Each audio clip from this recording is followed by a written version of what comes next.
ይህ የቀልብ ዶክተር ድምፅ ነው። አልሐምዱሊላህ። ታካሚዎቻችን የሚድኑ በእኛ ኃይል እንዳይመስሎት፣ በአላህ ኃይል ብቻና ብቻ ነው። ከቀልብ ዶክተር ዓላማ ውስጥ የአላህን ተአምር ማንገስ ዋነኛው ነው። በየጊዜው በቀልብ ዶክተር ታክመው መዳናቸውን ማመን እስከሚያቀታቸው ሲቃይ የተናነቃቸው ሲገልጹ የአላህ ተአምር ምን ያህል የገዘፈና ግልጽ እንደሆነ ያሳየናል። ከህመም ወደ ጤነኝነት፣ ከጭንቀት ወደ ደስታ፣ ከጨለማ ወደ ብርሃን፣ ካላሰቡበት ወደ ስኬት የደረሱት በአላህ ተአምር ቢሆን እንጂ። ልብ ለአላህ እጅ የሰጠና የተናነሰ ሲሆን ግልጽ ይሆናል። አላህም እንዲህ ይለናል፣ አላህን ትገነዘቡና በእርሱ ታምኑ ዘንድ በችሎታው ላይ ያስረጅ የሆኑ ግልጽ ተአምራቶችን ያሳያቸዋል። አልበቀራ። ኑ ባላህ ቃል ያላህን ተአምር እናግስ። ሕክምና ማግኘት ሲፈልጉ ይሄንን ሊንክ ይጫኑ።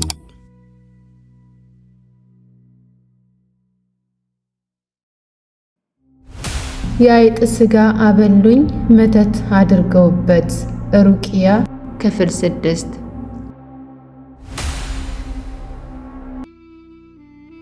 አሰላሙ አለይኩም ወረሕመቱላሂ ወበረካቱ። ውድና የተከበራችሁ የቀልብ ዶክተር ቤተሰቦቻችን እንደምን ከረማችሁ?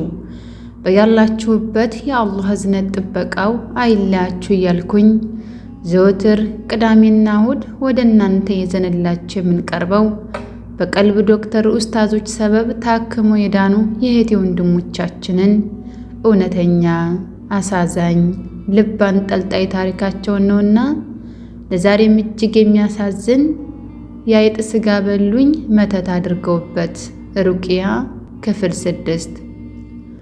እኔ ሕክምና በቀጠልኩ ቁጥር የእሷ ህመም እየባሰ መጣ። በዚህ መሃል እኔ እንዲሁኛለሁ፣ እሷ ደግሞ እንዲህ። ግን በምንም ተአምር እሷን በሲር አልጠረጥራትም አልኳችሁ። በዚህ ጊዜ እኛ ጋር ሕክምና እንድትጀምር አድርጊያት ባላችሁኝ መሰረት እሷ ጋር ሄድኩ። ከሌላው ጊዜ ብሳለች አሉ። ተኝታ ነበር ያገኘዋት። እናቷ እኔን በጣም ነው የምትወደኝ፣ የእኛን ቤተሰቦች በጣም ነው የምታከብረው። እናም ስለ ሩቅያው በሙሉ ነገርኳት። በዚህ ጊዜ እንደምትፈቅድ ግን ገንዘብ ምንም እንደሌላቸው አጫወተችኝ። እኔው ራሴ ሁሉን ሸፍኜ እዛው ቀን የዛኑ ቀን አስጀምረናት ሄድኩ። እሷ በህልሟ ምን አየች? አክስቴ በጀሪካን አሲር ጠጡ ብላ እኔንና እሷን ስታጠጣን አየች እና ነገረችኝ። እኔም ምርመራ ውጤቴ የተበላና የተጠጣ ሲህር ነው የሚል ነው። የሷም ምርመራ አንድ ነው። እሱ አጠራጥሮን ነበር። ስለዚህ ይህን ህልም ስንነግራችሁ ደግሞ እሷ ተጠርጣሪ መሆኗን አሳወቃችሁን። በዚህ ጊዜ ነው ጉድ የተፈጠረው። 10 የደወለች እናቴ ጋር እዛ የቀልብ ዶክተር የሚባሉ ሰዎች ጋር እንዳትታከም ምንም ፋይዳ የለውም ትላለች። የሌባ አይነ ደረቅ መልሶ ፍጥጥ ነውና የእሷ እንደዛ መደጋገም በጣም አበሳጭቶኛል። ይህን ከአክስቴ ልጅ አኒሳ ጋር ሳወራ ተገርማ ምናልባት እሷ ብትሆንስ ብለን ተጠራጠርናት። እኛም ተደጋጋሚ ስለ እሷ ነው የምናየው። አሁን በዚህ ወቅት እኔ በሕክምናዬ 15ኛው ቀን ላይ ደም የተቀላቀለበት ሰገራ ብቻ የተበላ የማይመስል ጎዝ የሆነ ነገር ተጠቀምኩኝ። ጉድ ተባለ። ፎቶ ቪዲዮ ላኩኝ። እናንተም እንኳን ደስ አለሽ ሲህርሽ ወጥቷል አላችሁኝ። ከዛንም አኒሳም እንዲሁ በትውከት አጠላልፏት ወላሂ በአይኔ ነው ያየሁት የሚሸት አስታወከች። ጠጠር ጠጠር ይመስላል። ከዛንም ያን ቀን በህልማችን ሁለታችንም ምን አየን? አክስቴ የበሰበሰ ስጋ ስታበላን አየን። ጉድ አልን። በዛም በጣም ተደናግጠን ለናንተ ነገርናችሁ። እሷ ሷሂር መሆኗን ታወቀ። በዚህ ጊዜ ነው የአክስቴ ውድቀት የጀመረው። ወላሂ ሰውነቷ አልታዘዝ ብሎ ራሷን ስታ ወደቀች። ካለችበት ደረጃ ላይ ምን እንደሆነ የውድቀቷ መንስኤ አይታወቅም። ሆስፒታል ተኝታ ነው የወጡት። በሽታዋ አይታወቅም። ብዙ ጊዜ ታመመች። በተለይ እኛ ሕክምና ላይ ስንጠነክር ትታመማለች እና የሆነ ጊዜ በቃ ህመሟ ብሷል። መቆጣጠር አልቻለችም። ኑ ጠይቁ ተብሎ ቤተሰብ እየሄደ ይጠይቃል። በዚህ ቀን እኔና አኒሳ አንድ ላይ ስለነበርን በተለይም ሕክምና ከጀመርን ዕለት አንስቶ ፍቅራችን ጦፎ ነበር። እስከ ዛሬ እንዴት አላወቅኩሽም እንዲህ እስክንባባል ድረስ ተዋደድን። ያን ቀን አንድ ላይ ነበርንና እሷ ጋር ለመጠየቅ አንድ ላይ ስንገባ ገና ከግቢው ስንገባ እሷ ራሷን ስታ ማጓራት ጀመረች። ሰው ሲሯሯጥ በቃ በህይወት ደረስንባት ብለን አባሽረን ከበብናት። ቶሎ ቶሎ ራሷን ትስታለች። በዚህ ጊዜ በመሃል እየቃዠች መጣች። የአይጥ ጥብስ ሲሄር አድርጌበት አበላዋት እያለች ጮኸች። እኛ ማን ነው ብለው ሰው ሲደናገጥ ገብቶናል። ከዛንም በቃ ምንም አላስችል ሲለኝና አላህ ፊት እንዲሆና ብትቀርብ አላህ እንደሚቀጣት ስለተረዳው እጇን ይዤ እያለቀስኩ ከልቤ አውፍ ብዬሻለሁ አልኳት።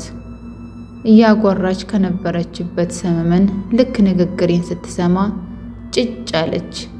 ዝም ስትል በቃ እንቅልፍ ወሰዳታልን እና ዝም ከማለታችን ነቃች። ስታይኝ ጮኸች። እጇን መንጭቃ ወስዳ ልትገለኝ መጣች። ኡኡ አለች። ሁሉም በዛ ሰዓት ማን ላይ ሲህር እንዳደረገች ገባው። በቃ እንዲህ ከሆነች 3 ወር ምናምን ሆኗታል። አንድም ቀን ሰላም የላትም። ሁሌ ወሰድ መለስ ያረጋታል። ልጇ ሳትቀር ሲህር መስራቷን አምናለች። አፎታም ጠይቃን አንዲት ሴት እንዳሳሳተቻት ነግራናለች። አሁን ተውበት እንዳደረገችና ያን ያደረገችው ምክንያት በረጅም ጊዜ ቂም ተነሳስታ መሆኑን አሳውቃናለች። ወላሂ እኔ አፉ ብያታለሁ። ደሞም ልጇ እራሱ መታ እኔንም አኒሳንም አፍ አስብላናለች። ትልቋ ክስቴን ጨምሮ ሁሉም የቤተሰብ አካል እናንተ ጋር ሕክምና ጀምሯል። ያን ቀን የሰማ ሁሉ ወደኛ መጥቶ ሕክምና አስጀምሩን ሲል እኛ ነበርን የቀልብ ዶክተሮች የመሰልናቸው። እሱ ብቻ ሳይሆን የሚያስቀኝ እንዲህ በይልን እያሉ ይደውሉልኛል። ለኔ የሚያማክሩትን ለእናንተም ያማክራሉ። አብሽሩ አትስጉ ስላቸው እነሱ አይ አንቺ ቀስ ብለሽ ይህን ህልም ጠይቂ እያሉ ይጠይቁኛል። የኔም ቤተሰብ ብዛት ታቆታላችሁ እና እኔ እነሱን ሕክምና ኦርጋናይዝ ማስደረግ እንዲህ ከከበደኝ እናንተ ኡማውን በሙሉ እንዴት አድርጋችሁ እንደምታስተናግዱ አላህን የሚያውቀው። እናላችሁ እኔ ደህና ነኝ፣ አኒሳም ደህና ናት። አይጥ ሲህር የተበላውን የበላነውን እኔ በሰገራ እሷ አኒሳ ደግሞ በትውከት አውጥተናል። እኔ አልሐምዱሊላህ እጅግ በጣም ሰላም ብሆንም ሷሂሯ አክስቴ ግን እስካሁን ሰላም አይደለችም። ምናልባት ከዚህ ተነስቼ እምለው ነገር ምን መሰላችሁ? እናንተ ሳሂሮች የፈለገ ይሁን የምትደበቁ ቢመስላችሁ እንኳ አላህ እስኪይዛችሁ ድረስ እንጂ ታብዳላችሁ፣ ትጎዳላችሁና ወደ አላህ ተመለሱ ባይነኝ። ሩቅያ እህታችሁ ነኝ። እወዳችኋለሁ በጣም በጣም። የእህታችን ታሪክ ይህን ይመስል ነበር። ከእህታችን ሩቅያ ታሪክ ብዙ እንደተማራችሁበት አልጠራጠርም። አላህ የእህታችንን ሩቅያና የአኒሳን አፊያቸውን በረካ ያደርግላችሁ። ለአክስታችሁም እውነተኛ ተውበትን አላህ ይስጣት። የቀልብ ዶክተርን የአፋው መንደርን አላህ ይጠብቅልን። ኑ ወደ አፊያው መንደር። በጅን በአይንና በሲር የተጠቁ ሰዎችን ስታገኙ የቀልብ ዶክተርን በመጠቆም ለአፊያቸው ሰበብ በመሆን የአጅሩ ተካፋይ ይሆኑ። ወሰላሙ አለይኩም ወራህመቱላሂ ወበረካቱ። እንኳን ወደ ትክክለኛው የአፊያ መንደር በሰላም መጡ። የቀልብ ዶክተር በሲህር በጅን በአይንናስ እንዲሁም የስነ ልቦና ጫና የደረሰባቸው የሰው ዘር ፍጥረታት በሙሉ ታክሞ የሚድኑበት ነው።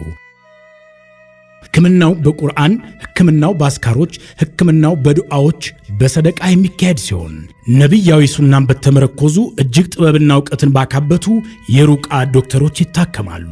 እወቁ፣ ሕክምናው ሸሪዓዊ ብቻ ነው። አያምልጦት፣ እድሉን ይጠቀሙ። ባሉበት ሆነው ራስዎን ያክሙ። ሕክምና ማግኘት ሲፈልጉ ተከታዩን ሊንክ ይጫኑ።